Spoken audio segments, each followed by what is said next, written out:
अच्छा जी, आज की क्लास जो है ना हमारी, वो बेसिकली एक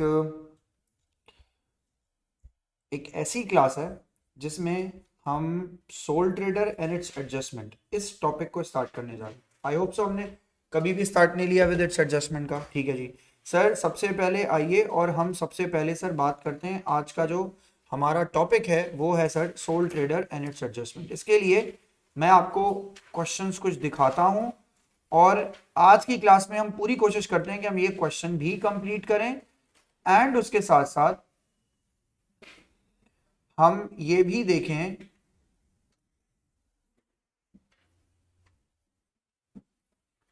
कि एडजस्टमेंट्स एक्चुअली होती कैसे हैं। एडजस्टमेंट्स को रटवाना बच्चों बहुत आसान होता है। प्रीपेड को प्लस कर लो, अक्रूड को माइनस कर लो, ऐसे कहना या ऐसा कर देना बहुत आसान होता है। रादर देन मैं अगर आपसे लिटरली ये बात कहूं कि आपको जरा पढ़ने में थोड़ा सा ना इसको थोड़ा डेप्थ में देखिए जाके। अच्छा चलें, अब सुने। इसके लिए क्वेश्चन होना चाहिए सर हमारे पास। क्वेश्चन मैं आपके सामने सर ये रख रहा हूँ।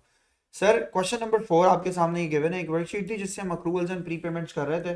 तो अब हमने क्योंकि डेप्रीसिएशन भी कवर कर लिया है तो अब हम ये क्वेश्चन कर सकते हैं आर गिग्स के नाम से। कोई भी क्वेश्चन पिकअप कर सकते हैं, मुझे लगता है ये सही है। इसमें इतनी बेसिक चीजें हैं कि आप अगला क्वेश्चन स्टार्ट कर पाएंगे। सर चलें सर, सबसे पहले देखते हैं। The following trial balance was extracted from the books of R Giggs at a close of the business at 28 Feb 2007। What happens, जब आप अपना लेजर अकाउंट बना लेते हैं तो लेजर अकाउंट बनाने के बाद आपके पास क्या आ जाता है खिजर, एक ट्रायल बैलेंस। ये है trial balance moment. Trial balance आपको मिल गया। ट्रायल बैलेंस बैलेंस भी कर रहा है, देख लें 173,375 ये गिवन है। बट क्या मैंने आपको वो पढ़ा है, there are some errors which do not affect the trial balance. Yes, तो ये वो आ रहा है, these are the errors that do not affect the trial balance. Sir एक तो ये, दूसरा नॉन कैश और कैश एक्सपेंसेस आम आदमी नहीं निकालेगा, वो तो ईयर एंड पे ही निकलेंगे, तो ईयर एंड पे उनको कैलकुलेट करेंगे। सर नॉन कैश और कैश एक्सपेंसेस कौन से वाले हो गए, याद कीजिए, अक्रूवल बेसिस ऑफ अकाउंटिंग वाला टॉपिक। मैंने अक्रूवल बेसिस ऑफ अकाउंटिंग में अक्रूवल बेसिस को दो हिस्सों में डिवाइड किया, cash incomes, cash expenses, non cash incomes, non cash expenses. Cash में मैंने क्या पढ़ाया था आपको, accruals and pre payments. Prepaid को आप क्या करते थे उसमें, फिर से बोलिए, माइनस। कौन से वाले प्रीपेड को, क्लोजिंग को। सर नहीं आ रही समझ में बात, ये जो नहीं आ रही समझ में बात, एक दफा इसमें दोबारा जहन को खोलने के लिए मैं आपको ये टॉपिक ना टी अकाउंट के फॉर्म में करा रहा हूं। यूजुअली नहीं कराते लेकिन मैं आपको करा रहा हूं ताकि आपको ये लगे इसका आइडिया हो। सर सुने, सबसे पहले तो यहां देखें क्वेश्चन में आपके पास सबसे पहले क्या लिखा हुआ है, purchase and sales. Fatima, purchases हमेशा डेबिट और सेल्स हमेशा क्रेडिट होती है, ये याद रखिएगा। ट्रायल बैलेंस में 5 चीजें होंगी, asset, expense, liability, capital, revenue. नहीं सर, आप एडवांस अकाउंटिंग के यूजर हैं। एसेट का कॉन्ट्रा हो सकता है, कैपिटल का कॉन्ट्रा हो सकता है। कैपिटल का कॉन्ट्रा ड्रॉइंग्स है, तो अगर कैपिटल क्रेडिट होता है तो ड्रॉइंग्स हमेशा डेबिट होंगी। आ रही है बात समझ में। अगर एसेट डेबिट होता है तो कॉन्ट्रा टू एसेट हमेशा क्या होगा, क्रेडिट। जितने भी पीएफडीज होते हैं, जितने भी प्रोविजंस होते हैं, वो सारे के सारे इसीलिए क्रेडिट होते हैं। आ रही है बात समझ में। तो ये कॉमन सेंस है। अब बात को हटाएं, हम जरा एडवांस यूजर में बात करें। सर फिर उसके बाद मैंने लिखा सर कैश एट बैंक। फिर मैंने सर लिखा सर यहाँ पे क्या आ गया, कैश इन हैंड। फिर उसके बाद सर मैंने क्या लिखा, कैपिटल की वैल्यू। कैपिटल की वैल्यू के अंदर सर मैंने इसके बाद देखा सर यहाँ पे आके ड्रॉइंग्स। उसके बाद सर मैंने यहाँ लिखा कि ऑफिस फर्नीचर। फिर सर हमारे पास क्वेश्चन में आ गया रेंट। फिर आ गया सर मेरे पास wages and salaries. Next class है, क्योंकि आपके पास भी होगा ये, अगर आपके पास ये लाइंस ड्रॉ हुई हुई है, परफेक्ट नहीं हुई हुई तो आपको करनी पड़ेंगी। फिर सर आपके पास क्या आ गया, discount. I have a question, discount allowed debit या क्रेडिट।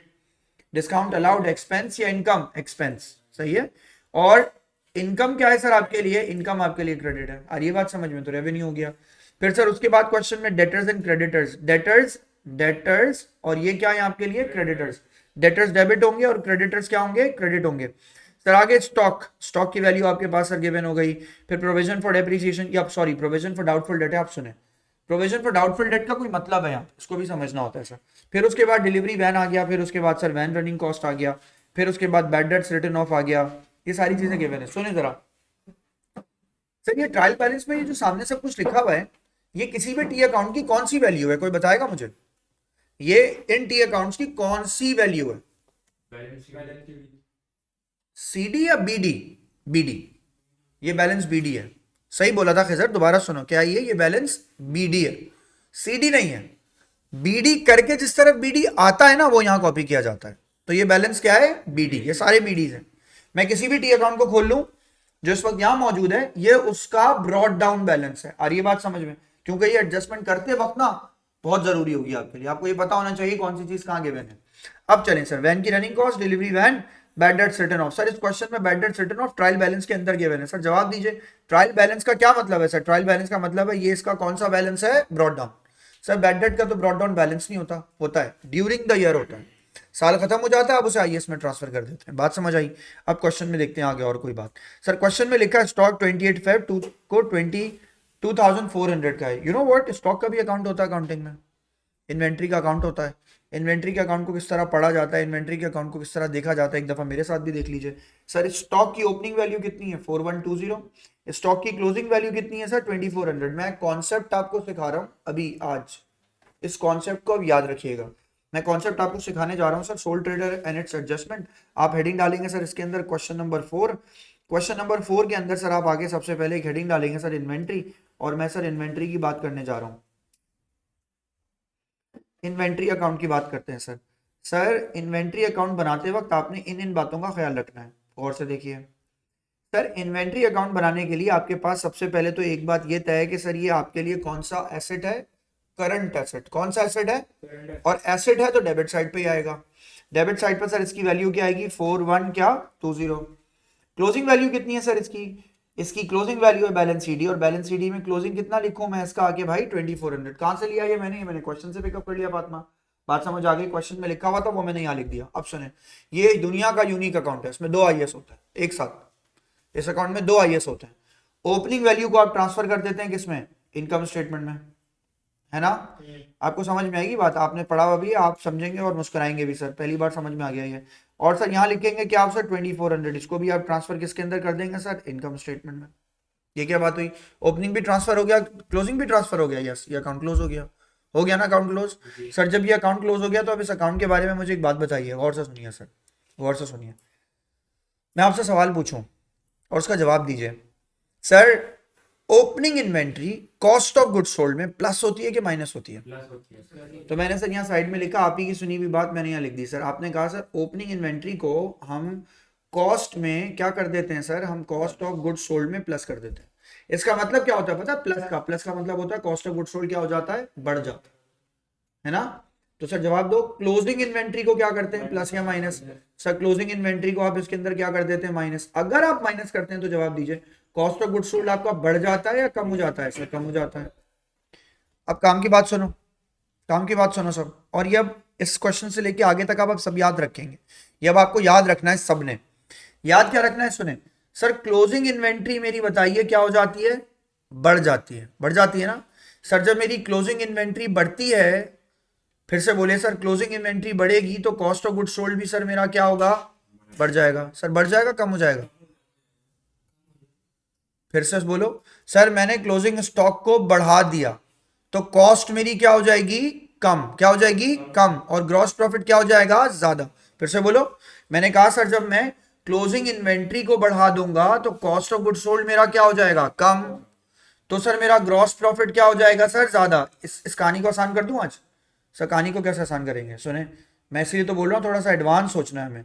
सर मैंने एक कहानी आपको ये समझा दी कि closing inventory is directly proportional to gross profit. Wow, याद रखिए, closing inventory is directly proportional to gross profit. अगर क्लोजिंग इन्वेंट्री बढ़ेगी तो ग्रॉस प्रॉफिट भी बढ़ेगा। और अगर क्लोजिंग इन्वेंट्री क्या होगी सर? अगर क्लोजिंग इन्वेंट्री की वैल्यू आपकी कम हो जाएगी तो आपका ग्रॉस प्रॉफिट भी सर क्या हो जाएगा? आपका जीपी भी क्या हो जाएगा सर? कम हो जाएगा। राइट? क्या मेरी बात समझ में आ रही है सबको? डन। लेकिन सर ये जो सामने अकाउंट है इसका क्या ताल्लुक है? अब जवाब दें, सुने, यहां देखें, ये इस ओपनिंग से कनेक्टेड है। Right wrong? राइट ना? ये इस क्लोजिंग से कनेक्टेड है। खुद देखें, कमाल देखें सर। जवाब देंगे सर, ओपनिंग बढ़ रहा है तो कॉस्ट बढ़ रही है। ओपनिंग को क्या ट्रीट किया आपने? एसेट या एक्सपेंस? एक्सपेंस। दोबारा सोचा मैं क्या कह रहा हूं आपसे। जब ओपनिंग बढ़ रहा है तो कॉस्ट क्या हो रहा है? बढ़ी है। तो कॉस्ट आपके लिए क्या हो गया? एक्सपेंस। आई बात समझ में? और सर क्लोजिंग इन्वेंट्री चेक करें, जब क्लोजिंग इन्वेंट्री बढ़ रही है तो कॉस्ट बढ़ रही है या ग्रॉस प्रॉफिट बढ़ रहा है? ग्रॉस प्रॉफिट बढ़ रहा है। जवाब दीजिए, वो आपके लिए एसेट हुआ या इनकम? इनकम। यहां देखें, गौर से देखें, कमाल देखें सर। पीएफडीडी यहां आता था इस तरफ तो आप उसे क्या ट्रीट करते थे? एक्सपेंस। और जैसे यहां ट्रीट क्या करते थे सर? आप यहां उसको ट्रीट करते थे एज व्हाट? एज क्या? रेवेन्यू। सर हमने एक क्लोजिंग इन्वेंट्री को हमने रेवेन्यू ट्रीट करना होता है, ओपनिंग इन्वेंट्री को हमने एक्सपेंस ट्रीट करना होता है। अच्छा ये बात तो हो गई, साथ बात समझ में आती है। मैं आपको कमाल की बात बताऊं, कभी कभी सोचा है सोचने वाली बात सोचें जरा तो थोड़ी देर के लिए, अच्छा दिमाग चलाएं, अकाउंटिंग वाले सारे बैठे हैं। सर मेरी बात समझें सर, क्या अभी सोचा है सिर्फ ओपनिंग इन्वेंट्री इनकम स्टेटमेंट में चली जाती है, क्लोजिंग दोनों जगह चली जाती है? ओपनिंग सिर्फ एक जगह जाती है, क्लोजिंग इनकम स्टेटमेंट में भी जाती है और बैलेंस शीट में भी जाती है। ऐसे ही होता है ना, यहां देखो ना भाई, ये किस में जाएगा, इनकम स्टेटमेंट में, है ना। ओपनिंग वैल्यू तो डेड हो गई, ट्रांसफर हो गई। क्लोजिंग वैल्यू देखो, क्लोजिंग वैल्यू कहां जाएगी बोलो, इनकम स्टेटमेंट में। और ये वाली वैल्यू कहां पे जाएगी, बैलेंस शीट में। हर सीडी वैल्यू कहां चली जाती है, बैलेंस शीट में। आ गई बात समझ में? तो क्लोजिंग वाला दोनों तरफ चला जाता है, लेकिन ओपनिंग वाला क्योंकि डेड हो जाता है, एक तरफ से ट्रांसफर हो गया तो खत्म हो जाता है। आ गई मेरी बात समझ में? कॉपी कर लें सर इसको, ये कॉपी कर ले, आपके आगे जाके ना सिंगल एंट्री में बहुत काम आएगा।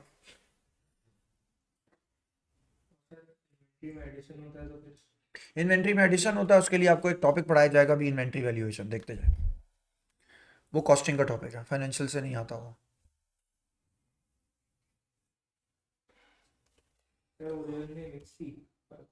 हाँ ओ लेवल्स में नहीं, ओ लेवल्स में लाइक कुछ कुछ टोपियाँ थी, अब वो सही हो रही है।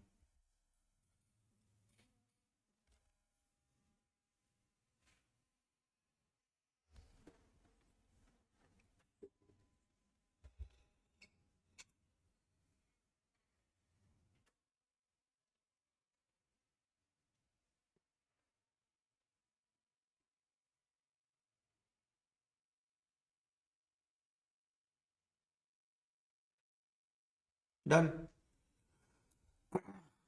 अगली एडजस्टमेंट देखिए, अब सुनिए, ये तो एक मैंने आपको जनरली बस ऐसे ही बात बताई ताकि आपको ना कुछ इसमें बात समझ में आए कि इन्वेंट्री का भी टी अकाउंट होता है। ऐसा नहीं है कि इन्वेंट्री का कोई टी अकाउंट नहीं होता, हर चीज में कोई ना कोई डेबिट एंड क्रेडिट हो रहा है। अब सर आगे बढ़ते हैं, सुनिए फिर कॉपी कर लीजिएगा।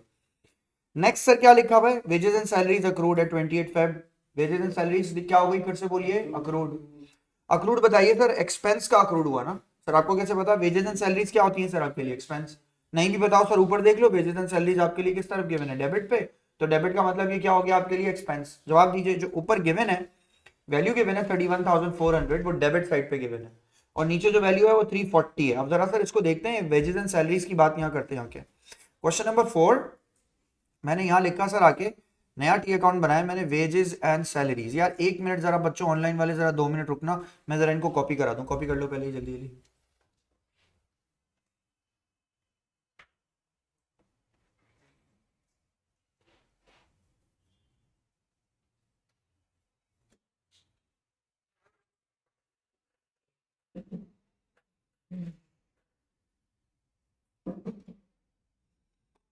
डन।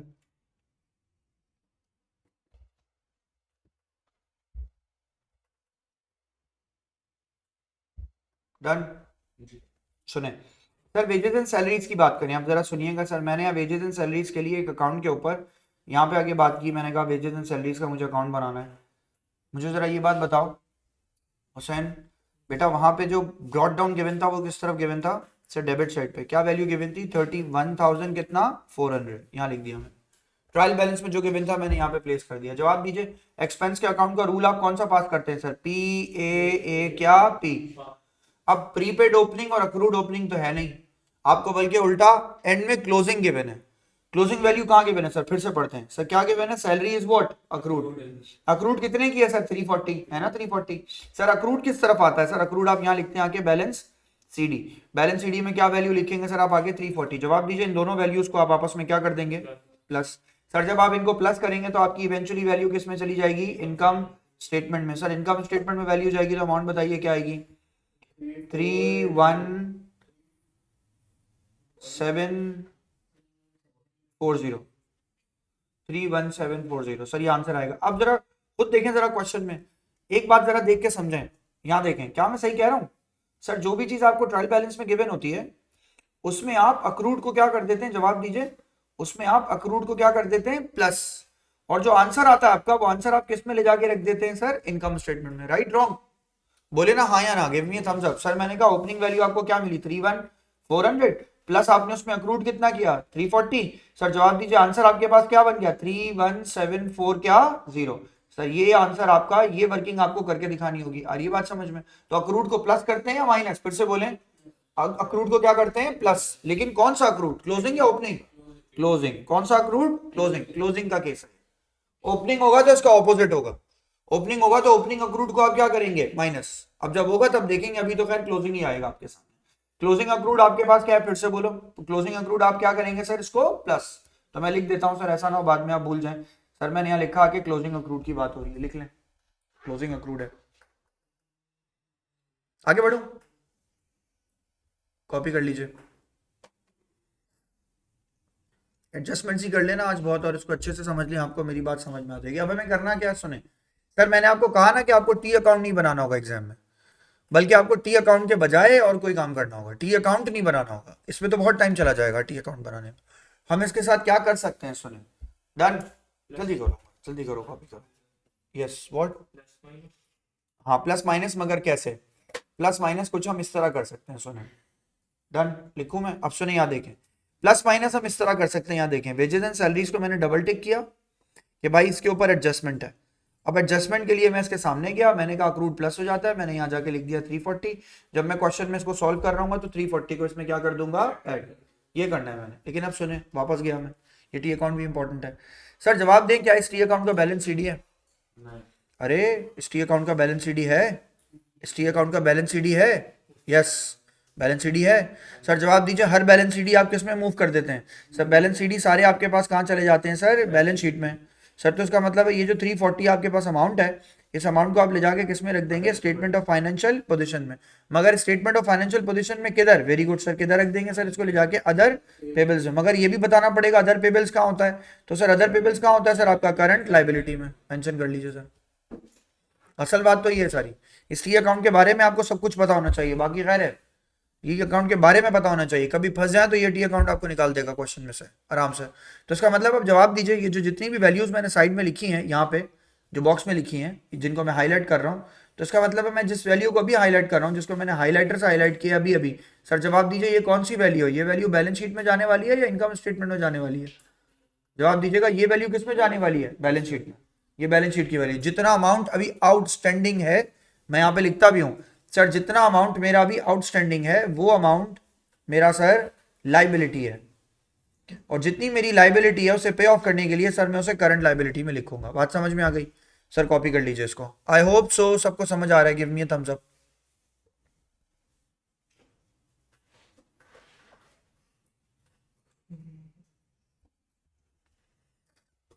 डन। अब चलें सर, सोने आगे देखें। सर क्वेश्चन में आगे लिखा हुआ रेंट प्रीपेड, रेंट प्रीपेड किया आपने कितने का, 230। अब जवाब दें सर, रेंट का बताइए फिर, क्या ये एक्सपेंस होता है? यस। मगर अब केस किसका है, अक्रूड का या प्रीपेड का? सही हो गया सर। अब सुनिए सर, रेंट ये रहा, रेंट की वैल्यू कितनी गिवन है सर आपके पास, 3400। मैं आ गया सर वापस, अब जरा चेक करते हैं सर। सर मैंने एक अकाउंट बनाया रेंट का, मैं यहाँ आया सर, मैंने एक अकाउंट बनाया, अकाउंट बना के सर मैंने यहाँ पे लिखा के रेंट, रेंट सही है, रेंट का अकाउंट। जवाब दिया सर, रेंट के अकाउंट में सर मैंने यहाँ के सर मेंशन किया बैलेंस कितना, ब्रॉड डाउन। सर चेक करें बैलेंस ब्रॉड डाउन की वैल्यू कितनी आ रही है रेंट की, क्वेश्चन में देखिए रेंट कितना है सर, 3400। मैंने सर यहाँ जाके मेंशन किया 3400। तो अब इसके बाद उमर क्या होगा, उमर इसमें रेंट के अकाउंट में जो रूल अप्लाई करेंगे आप, वो PAA किसका होगा, P का। सर जवाब दीजिए यहाँ पे क्या वैल्यू आएगी, यहाँ पे CD वैल्यू आएगी। I have a question, sir कितने का रेंट प्रीपेड है? इधर देखो फातिमा, रेंट प्रीपेड कितने का है बेटा, 230 का प्रीपेड है। तो सर यहीं पे आता है ना प्रीपेड आखिर में, तो यहाँ पे मैंने वैल्यू लिखी आगे सर 230।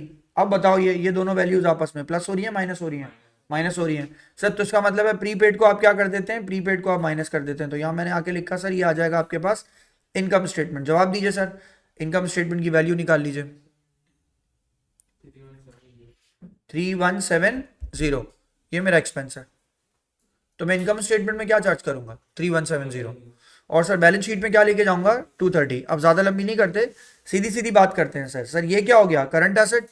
करंट एसेट के अंदर भी ये कहाँ जाके रिकॉर्ड किया जाएगा, ये करंट एसेट्स के अंदर अदर रिसीवल्स में चला जाएगा। सर तो इसका भी वैसे ये की बना देते हैं सर। यहाँ देखें मैंने लिखा सर, जो भी कुछ ट्रायल बैलेंस में गिवन हो, उस ट्रायल बैलेंस के अंदर आप सर प्रीपेड को क्या कर देते हैं, जवाब दीजिए, प्रीपेड को आप कर देते हैं माइनस। मगर कौन सा प्रीपेड, ओपनिंग या क्लोजिंग? क्लोजिंग को माइनस कर देते हैं। तो जो आंसर आता है आपके पास वो क्या बनता है आपके लिए, IS, इनकम स्टेटमेंट। तो ये वैल्यू निकाल ली सर मैंने इसमें से।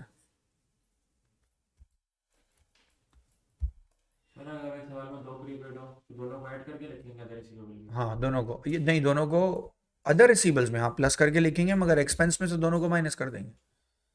बिल्कुल ऐसा क्वेश्चन है अगला। इसमें दो प्रीपेड है एक ही चीज में। सही सर, डन, सबने ड्रॉ किया। अब आपके लिए आसानी आ रही है, अब ये दो चीजें सीखी आपने। अब ये अक्रूवल्स एंड प्रीपेमेंट्स वाला टॉपिक भी आपका साथ साथ क्या हो रहा है सर, रिवाइज होता जा रहा है।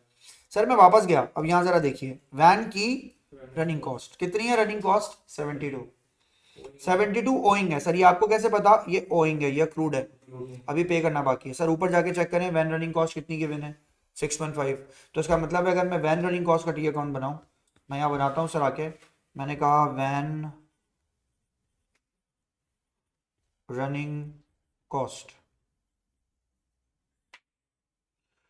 वैन रनिंग कॉस्ट का सर एक टी अकाउंट बनाते हैं। और सर वैन रनिंग कॉस्ट के अंदर यहाँ लिख देते हैं यहाँ के बैलेंस ब्रॉट डाउन, सही लिखा है मैंने? यस। क्या वैल्यू लिखूंगा? 615। अब क्वेश्चन क्या कह रहा है कि ये प्रीपेड है या अक्रूड है? अक्रूड है। कितने का अक्रूड है सर? 72 का। 615 में आप 72 को क्या कर देंगे सर? प्लस। सर जवाब दीजिए, अगर आप इसको प्लस कर देंगे तो आपका आंसर यहाँ पे क्या आ जाएगा? आपका आंसर में यहाँ पे क्या लिखा हुआ आएगा? Income statement. सर जवाब दीजिए कितनी वैल्यू आएगी? 687। अभी भी क्या हुआ? जवाब दीजिए, चेक करें सर, ये प्लस किया मैंने, माइनस किया है, प्लस। तो अक्रूड को क्या करते हैं? फिर से बोले प्लस, और प्रीपेड को क्या करते हैं? माइनस। ये बात याद हो गई सर। लेकिन कौन सा accrued? Closing accrued. Closing accrued को क्या करते हैं? प्लस। याद रखना, साइड में अब लिख लो सर। सर सारी बातें हम खत्म हुई तय ये पाया कि सर जो क्लोजिंग अक्रूड होता है उसको सर आपने, आपको क्वेश्चन में तो अभी तो क्लोजिंग ही गिवन होगा, उसको आप प्लस करेंगे। फिर सर एक और बात बताओ, 72 एसेट या लाइबिलिटी? लाइबिलिटी। कौन सी लाइबिलिटी सर? Current liability. कहां पे रिकॉर्ड की जाएगी? अदर पेबल्स में। ये अभी पे नहीं हुआ, जो चीज अक्रूड है वो अभी पे नहीं हुई, वो अदर पेबल्स में चली जाएगी बाद में। सर लिख लें क्या चीज? क्लोजिंग अक्रूड प्लस होता है और ओपनिंग अक्रूड माइनस होगा। क्लोजिंग अक्रूड प्लस होगा, ओपनिंग अक्रूड माइनस होगा। डन सर, यहां तक आपने बात कर ली। अब सर उसके बाद देखें क्वेश्चन में, क्वेश्चन में आपके पास और क्या एडजस्टमेंट है, ये देखें, एक एक वो एडजस्टमेंट जिसपे हमने पूरा चैप्टर पढ़ा हुआ है। सर पहली बात तो मैं आपको एक बात बताऊं, ये जो दो एडजस्टमेंट्स हैं, खुदा के लिए इन्हें डेप्रिसिएशन वाली को प्रोविजन फॉर डाउटफुल डेट वाली पे याद रखें, ये नॉन कैश है भाई, ये एस्टिमेटेड एक्सपेंस है। पहले तो ये याद रखें। पहले तो आपको एक बात और कि इसका फॉर्मेट याद होना चाहिए। अगर आपको इसका फॉर्मेट ही नहीं आता आप ये नहीं कर सकते। आप बोलेंगे यार तुक्का मार के कर लूँ, मैं तुक्का मार के शायद स्ट्रेट लाइन मेथड का 1 मार्क का कोई एडजस्टमेंट हो तो हो जाए, रिड्यूसिंग बैलेंस मेथड तो नहीं होगा। और देख भी चुके हैं आप डेप्रीसिएशन को, डेप्रीसिएशन पढ़ रहे हैं ना, कैसा है डेप्रीसिएशन। इसी तरह का डेप्रीसिएशन को एग्जाम में कुछ ना कुछ मिलता जुलता वो आपसे देगा। पहले तो यहाँ देखिए, increase the provision of doubtful debt by. Sir पहले तो मुझे एक बात बताएं, इंक्रीज एक्सपेंस होता है? प्रोविजन में अगर इंक्रीज आ जाए डाउटफुल डेट में तो वो क्या होता है? एक्सपेंस। और अगर डिक्रीज आ जाए तो? अच्छा, इनकम। हाँ, प्रॉफिट, इनकम। सर जवाब दें, वैल्यू क्या गिवन है प्रोविजन फॉर डाउटफुल डेट की? 405। सही है। अब जरा गौर से देखना, मैं आपको जो प्रोविजन फॉर डाउटफुल डेट की आज एडजस्टमेंट करा रहा हूं तो मैं आपको एक बात समझा रहा हूं। मैंने लिखा sir provision for doubtful date, provision for doubtful date का अकाउंट बनाया। सर सवाल ये है कि क्या ट्रायल बैलेंस में कोई वैल्यू गिवन है? यस सर, ट्रायल बैलेंस में हमारे पास वैल्यू क्या गिवन है? मैंने सर यहाँ के लिखा, आपके पास गिवन है सर बैलेंस क्या? बैलेंस ब्रॉट डाउन गिवन है। बैलेंस ब्रॉट डाउन की वैल्यू कितनी गिवन है? सर बैलेंस ब्रॉट डाउन की वैल्यू गिवन है 405। अब क्वेश्चन क्या कह रहा है देखिए, सुने, क्वेश्चन खुद बता रहा है इनकम स्टेटमेंट क्या है। कैसे? क्वेश्चन कह रहा है increase in provision for doubtful debt by 91। Sir जवाब दीजिए, ये स्टेटमेंट क्या बता रही है? प्रोविजन में इंक्रीज आया या डिक्रीज आया? इंक्रीज आया। Sir increase in provision is what? Is an expense, है ना? ये इंक्रीज के बारे में बात कर रहा है। और एक्सपेंस इस टी अकाउंट के लिए क्या होगा? इसका क्या? आईएस। अब जवाब दीजिए, एक्सपेंस वाला आईएस किस तरफ आता है? सर एक्सपेंस वाला आईएस इस तरफ आता है, इनकम स्टेटमेंट। तो जवाब दो खिजर, अगर ये इनकम होता तो कहां आता? अगर एक्सपेंस इस तरफ आया है तो इनकम किस तरफ आता? डेबिट साइड पे। अभी मेरी बात का जवाब दो, इंक्रीज को मैं ओपनिंग में ऐड करूं या सब्ट्रैक्ट करूं? ऐड करेंगे। सर जब इसको ऐड करूंगा तो बैलेंस सीडी क्या बनेगा? 496। 36 दफा बच्चे सवाल करेंगे, आप देखिएगा क्वेश्चन में भी बीच में करना भाई, ऐसा नहीं है समझ में ना आए तो नहीं करना। लेकिन अभी भी मैं आपको यही बात समझा रहा हूँ। 496 को आप किस में ले जाएंगे? स्टेटमेंट ऑफ फाइनेंशियल पोजीशन में। किसमें सर? करंट एसेट्स में। करंट एसेट्स में भी किससे माइनस करेंगे? अकाउंट्स रिसीवेबल से। सर ये मैं लिख के दे रहा हूँ आपको सब। तो सर लेकिन मसला ये है कि अभी भी बच्चा सवाल ये पूछेगा, सर फिर उसका क्या होगा, फिर इसका क्या होगा? आप सुनिए सर, जो आप पूछोगे ना उसका जवाब दे रहा हूं मैं आपको। अगर आपको अकाउंट रिसीवेबल के ऊपर प्रोविजन फॉर डाउटफुल डेट की परसेंटेज लगानी पड़ती है, तो उसका जो आंसर आता है वो आपका बैलेंस सीडी होता है पीएफडी का। आ रही है बात समझ में? गलती से भी इस अमाउंट को, गलती से भी इस अमाउंट को आईएस मत चार्ज कीजिएगा। क्या मतलब सर? ये जिक्र यानी मैं इसकी बात कर रहा हूं, इसकी, ये इस क्वेश्चन में नहीं गिवन है, ये इसकी बात हो रही है। आ रही है बात समझ में? तो कभी क्वेश्चन में ये गिवन होगा, कभी क्वेश्चन में इस तरह गिवन होगा। मेरी बात समझ में आई? अभी इस क्वेश्चन ने क्या आपको दे दिया, इसने डायरेक्ट आपको क्या दे दिया, इसने आपको डायरेक्ट इंक्रीज दे दिया। हो सकता है आपको क्लोजिंग दे और फिर चेक करवाए कि इंक्रीज या डिक्रीज है, जैसे आप ओ लेवल्स में करते थे। आप ओ लेवल्स में इंक्रीज या डिक्रीज चेक करते थे, यहां उसने आपको इंक्रीज या डिक्रीज चेक नहीं करवाया, बल्कि इंक्रीज दे दिया। कंफ्यूज किया ना आपको उसने बोला क्लोजिंग देखो क्या निकलता है, तो क्लोजिंग आ गया। आ रही है मेरी बात समझ में? यानी छोटा सा एक बात बताऊं आपको, मैं कहता हूं सर आपको आपका अकाउंट रिसीवेबल जो था वो 6,000 का, उसमें आपको बैड डेट हो गया। सर बैड डेट कितने का हो गया? मैंने कहा सर आपको बैड डेट 500 का हो गया। तो जवाब दें सर, आप आपका account receivable, further account receivable अब कितने का बच गया? 5,500 का। आ रही है बात समझ में? इस पे मैंने provision for doubtful date 1% charge किया, 1%, 1 तो आंसर क्या आ गया सर मेरे पास? 55, राइट। अब मुझे ये चेक करना है ये 55 बढ़ा या कम हुआ। ये वाली कंडीशन वो वाली है जो मैं सीडी की कंडीशन बोल रहा हूं। आ रही है बात समझ में? ये 55 उठा के हम यहां बैलेंस सीडी में लिख देंगे, बैलेंस बीडी और सीडी को कंपेयर करेंगे। अगर बढ़ रहा होगा तो क्या लिखेंगे? एक्सपेंस इंक्रीज, और कम हो रहा होगा तो क्या लिखेंगे? इनकम। अभी सारे क्वेश्चन आएंगे ऐसे, लेकिन मैं आपको पहली दफा में ये समझा रहा हूं। आ रही है बात समझ में? कॉपी कर लें सर इसको, कर लिया कॉपी सबने? कॉपी कर लें इसको सारे।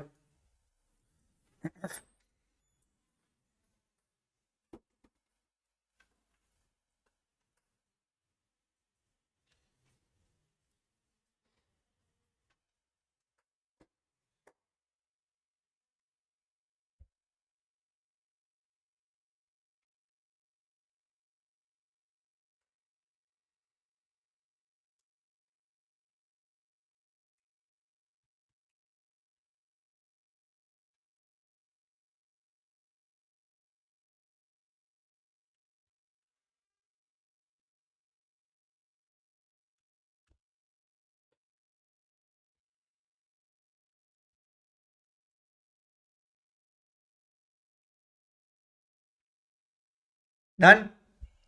लास्ट एडजस्टमेंट आज की सर, लास्ट एडजस्टमेंट ये है, कर लिया ना फातिमा कॉपी? मैं तो नहीं किया। अब सुनो भाई, लास्ट एडजस्टमेंट वेरी इंपॉर्टेंट, घूम घाम के वहीं डेप्रिसिएशन का है। ट्रायल बैलेंस में पहले तो ये पढ़े, ट्रायल बैलेंस में कोई बैलेंस गिवन है प्रोविजन ऑफ डेप्रिसिएशन का? नो। अगर प्रोविजन का कोई बैलेंस नहीं गिवन है तो उसका मतलब है प्रोविजन आपके पास कितने का है? 0। प्रोविजन कितना है सर मेरा? 0। सर मैं यहाँ आया, अब जरा चेक करें, यहां मैंने सर आके लिखा provision for depreciation, right. Provision for depreciation का मैंने ये अकाउंट बनाया। सर यहाँ आके मैंने सर एक टी अकाउंट बनाया प्रोविजन फॉर डेप्रिसिएशन का। गौर से देखिएगा सर, पहले तो एक बात बताइए, प्रोविजन फॉर डेप्रिसिएशन का अकाउंट को कैलकुलेट करने के लिए क्या हमारे पास स्पेसिफिक मेथड होना चाहिए? यस। क्या हमारे पास कोई पॉलिसी होनी चाहिए? यस। हम तो पढ़ चुके हैं डेप्रिसिएशन। तो इसका मतलब है सर हमेशा क्वेश्चन को सॉल्व करते वक्त आपको दो चीजों की तलाश होगी, एक मेथड की, दूसरा आपको किस चीज की? पॉलिसी की। ये क्वेश्चन बिल्कुल अजीब है, इसने ना दोनों चीजें नहीं मांगी। क्या किया सुने इसने, पहला क्वेश्चन है क्योंकि ये तो, लेकिन ये बच्चे के अंडरस्टैंडिंग के लिए जरूरी है। जो भी पीएफडी गिवन होगा आप उसको बैलेंस ब्रॉट डाउन में लिखेंगे। अभी बैलेंस ब्रॉट डाउन क्या गिवन है? 0। सर कैसे पता आपको? पूरे क्वेश्चन में देख लीजिए, प्रोविजन फॉर डेप्रिसिएशन नहीं है, नहीं है। तो प्रोविजन फॉर डेप्रिसिएशन नहीं है, तो मैंने प्रोविजन फॉर डेप्रिसिएशन का अकाउंट किसके लिए बनाया? ऑफिस फर्नीचर के लिए। Of is office furniture. Sir जवाब दीजिए, तो इसमें कोई डेप्रिसिएशन आपको कैलकुलेट करके मिला हुआ? नीचे देखें एडजस्टमेंट में क्या वैल्यू है, एडजस्टमेंट में ऑफिस फर्नीचर की क्या वैल्यू है? 380। सर 380 की वैल्यू है तो उसका मतलब है सर इनकम स्टेटमेंट में क्या लिखेंगे? 380। जब ओपनिंग नहीं है तो इत्तेफाक क्या हुआ? इत्तेफाक ये हुआ सीडी वैल्यू भी कितनी आ गई सर? 380। अब जवाब दीजिए सर, इनकम स्टेटमेंट में आप क्या चार्ज करेंगे? इनकम स्टेटमेंट में आप चार्ज करेंगे 380, और बैलेंस शीट में आप क्या चार्ज करेंगे? सर बैलेंस शीट में आप चार्ज करेंगे 380। इत्तेफाक हो गया, वरना क्या होना चाहिए था? अगर कोई ओपनिंग वैल्यू होती तो 380 में क्या कर जाती? ऐड करती तो आप 380 निकालते। आ रही है मेरी बात समझ में? अगर ओपनिंग वैल्यू होती 100 और ये वैल्यू है 380, तो आपका आंसर क्या जाता है बैलेंस शीट में? 480। तो इसका मतलब है जो प्रोविजन गिवन होती है उसमें आप इस साल का डेप्रिसिएशन ऐड करते हैं और बैलेंस शीट में लेके जाते हैं। सर लिख के दे दें, ये बात लिख दे रहा हूं मैं आपको। सर मैं कह रहा हूं जो गिवन प्रोविजन फॉर डेप्रिसिएशन होती है, यानी वो जो ट्रायल बैलेंस में होती है, आप उसमें ट्रायल बैलेंस में जो होती है, आप उसमें इस साल का डेप्रिसिएशन चार्ज यानी इनकम स्टेटमेंट, इस साल का डेप्रिसिएशन चार्ज यानी इनकम स्टेटमेंट ऐड करते हैं, तो सर आपके पास इससे क्या बनता है, बैलेंस सीडी। ये जो बैलेंस सीडी होता है सर, आप इसको मूव कर देते हैं किसके अंदर, बैलेंस शीट के अंदर। आ रही है मेरी बात समझ में? ओपनिंग नहीं है अभी, कॉपी कर लें सर इसको, अभी और आगे आएगा, डिस्पोजल भी कनेक्ट हो जाएगा, ऐसा सब कुछ होगा। दूसरा है सर, दूसरा पीएफडी। अब आप बताओगे मुझे सर दूसरा पीएफडी मैं यहाँ पे रख के बताऊँ आपको, सर कोई बच्चा मुझे जवाब दे। मैंने यहाँ लिखा सर आगे क्या, पीएफडी। पीएफडी अकाउंट अब मैंने किसका बनाया सर, यहाँ पे मोटर व्हीकल का। सर जवाब दीजिए, मोटर व्हीकल का अगर मैं यहाँ पे अकाउंट बना रहा हूँ, जवाब दीजिए पीएफडी का ब्रॉड डाउन बैलेंस किस तरफ आता है फातिमा, ब्रॉड डाउन बैलेंस आता है यहाँ पे 0, ऐसा ही है ना बॉस। अब जवाब दो सर, इसमें इनकम स्टेटमेंट कहाँ पे आएगी, उसी के नीचे sir income statement credit side पे आएगी, यही लिखेंगे। जवाब दीजिए सर इसकी वैल्यू कितनी आ रही है, 1250। सर जवाब दीजिए, तो बैलेंस शीट में भी क्या वैल्यू जाएगी सर आपकी, 1250, राइट। सर यहाँ तक आपके आके ना एडजस्टमेंट्स खत्म हुई। अब इसकी इनकम स्टेटमेंट कल बनाने में आपको मजा आएगा। आपको कम से कम पता तो होगा, तुक्का नहीं मार रहे, आपको कम से कम ये तो नहीं होगा मैं ऐड कर रहा हूँ, माइनस कर रहा हूँ, सब्ट्रैक्ट कर रहा हूँ, पता होगा टी अकाउंट बना रहा हूँ और टी अकाउंट ऐसे बनता है। अब हर दफा बेशक प्रीपेड को माइनस करके अक्रूड को प्लस कर दें, आप बेशक हर दफा डेप्रीसिएशन की डेप्रीसिएशन निकाल के इनकम स्टेटमेंट में रख दें, उस वैल्यू को पुरानी वाली डेप्रीसिएशन में ऐड करें, बेशक बैलेंस शीट में ले जाएं, मगर जहां क्वेश्चन घूमेगा वहां आपको ये टी अकाउंट हेल्प करेंगे। और ये बात समझ में, असल तो क्वेश्चन में टी अकाउंट्स को फिक्स करना, राइट। सर यहाँ तक क्लास को रोक दीजिए, नेक्स्ट क्लास में सर यहीं से कल स्टार्ट लेंगे। आज इंटरनेट की वजह से यार 15 मिनट लेट हुई क्लास, कल इंशाल्लाह नहीं होगी, डॉट टाइम पे 7 बजे स्टार्ट करूंगा मैं। नेक्स्ट क्लास में मिलते हैं सर, अल्लाह हाफिज।